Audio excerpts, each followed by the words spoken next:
ఎన్ని స్కూల్స్ని మార్చి చూపించాడు, స్కూల్స్లో నాణ్యతను మార్చి చూపించాడు. మీరేం చెప్తున్నారు? ఇంత చేస్తే స్కూల్స్ అంటే ఆయన నాశనం చేస్తే మీరు బాగు చేస్తున్నారా? సిగ్గుండాలి కదా అంటున్నాను. పెద్ద వయసు 77 ఏళ్ళు 78 ఏళ్ళు వయసు వచ్చింది మీకు.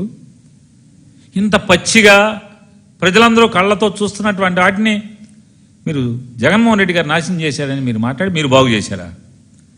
మీరు బాగు చేసిన వాళ్ళు అయితే మీకు అంత దొమ్మే ఉంటే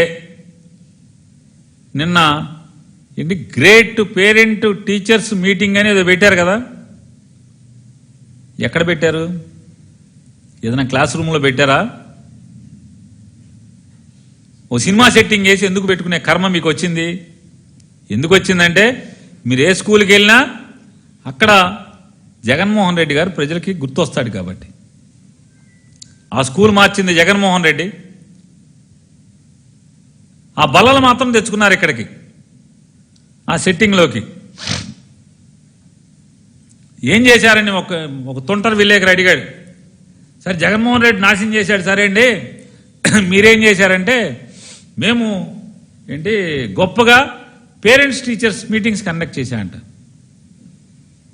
సిగ్గుపడతలేదు అంటే అంత క్రితం లేవ్వాయి పేరెంట్స్ టీచర్స్ మీటింగ్ అంత మొత్తం లేవా అని అడుగుతున్నాను. దానికి మీరు సంవత్సరం కోట్ల రూపాయల డబ్బులు తగలబెడుతున్నారు, జనం సొమ్ము. అప్పులు తెచ్చి మరి హెలికాప్టర్లలో విమానాల్లో తిరిగి మీరు అప్పులు తెచ్చి ఆ అప్పు చేసిన సొమ్ముతో ఏం చేస్తున్నారా అంటే అప్పు చేసి పప్పుకూడులాగా మీ హెలికాప్టర్లో విమానాల్లో ఎక్కి తిరిగి మీ షామ్యానా కంపెనీ వాళ్ళకి సెట్టింగ్లు వేయటానికి డబ్బులన్నీ అయిపోతున్నాయి కదా. ఒక స్కూల్లోకి వెళ్ళి మీరు ఎందుకు చేయలేకపోయారు? మీ తండ్రి కొడుకులు ఇద్దరు వెళ్ళి అసలు ఈ డ్రామాలు చూడలేక వస్తున్నాం. అతనేమో మామూలుగా హెలికాప్టర్లు వెళ్తాడు, ఇతనేమో విమానంలో వెళ్తాడు కొడుకు. ఒక గ్రౌండ్లోనేమో టెంట్ వేశారు, స్కూల్లో ఇలా గ్రౌండ్లో టెంట్ వేశారు, టెంట్ వేసి కారు వేసుకుని వస్తాడు.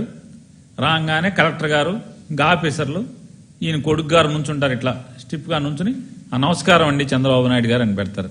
ఇంటికాడ పెట్టుకోరన్నమాట నమస్కారాలు. జనాలకు సోక్కి దిగంగానే చొక్కాకేం మైకు తగిలిచ్చేస్తారు. రండి నాన్నగారు అని లోపలికి తీసుకెళ్తారు. 2 సార్లు లోపలికంటే ఇక డబ్బాలు కొట్టుకోవడం అక్కడ ఏంటి అంటే మా నాన్నగారు ఎప్పుడు నా స్కూల్కి రాలేదు పేరెంట్స్ టీచర్ మీటింగ్కి, మీకోసమే జీవితాన్ని అంకితం చేసి అంటాడు. ఈయన మాట్లాడతాడు, అరే బాబు ఇవన్నీ మీరేం చేశారు? చదువుని ఎంత నాశనం చేశారు. మీరు వచ్చిన తర్వాత ట్యాబులు పీకేశారు, పిల్లలకి నాణ్యమైన విద్యను అందించేదానికి పాడు చేశారు, ఇంగ్లీష్ మీడియం పాడు చేశారు. లోకేష్ గారి కొడుకు ఇంగ్లీష్ మీడియం చదువుతున్నాడా, ఏ మీడియం తెలుగు మీడియం చదువుతున్నాడా? చెప్పండి నారా చంద్రబాబు నాయుడు గారు. ఆంధ్రప్రదేశ్ రాష్ట్రంలో పిల్లల్ని ఇంగ్లీష్ మీడియం పెట్టి జగన్మోహన్ రెడ్డి గారు పాడు చేశాడు, విద్యా వ్యవస్థను నాశనం చేశాడంటే మీ మనవణ్ణి ఎక్కడ చదివిస్తున్నారు? మీ ఎమ్మెల్యేల పిల్లలందరూ ఎక్కడ చదువుతున్నారు? గుండెల మీద చేసుకు చెప్పండి ఎవడైనా. ఒక్క ఎమ్మెల్యే కొడుకు ఎవరైనా ప్రభుత్వ పాఠశాలలో తెలుగు మీడియంలో ఇవ్వడం చదువుతున్నాడా? చదవట్లేదు కదా.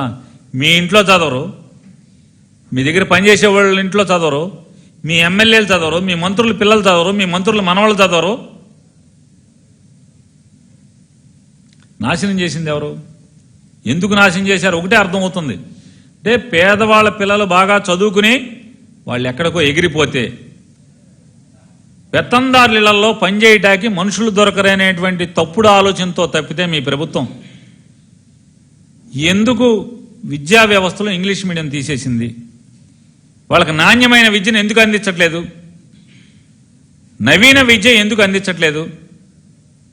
అందించకపోగా సర్వనాశనం చేసి జగన్మోహన్ రెడ్డి గారి మీద ఇంకా తప్పుడు మాటలు మాట్లాడటం.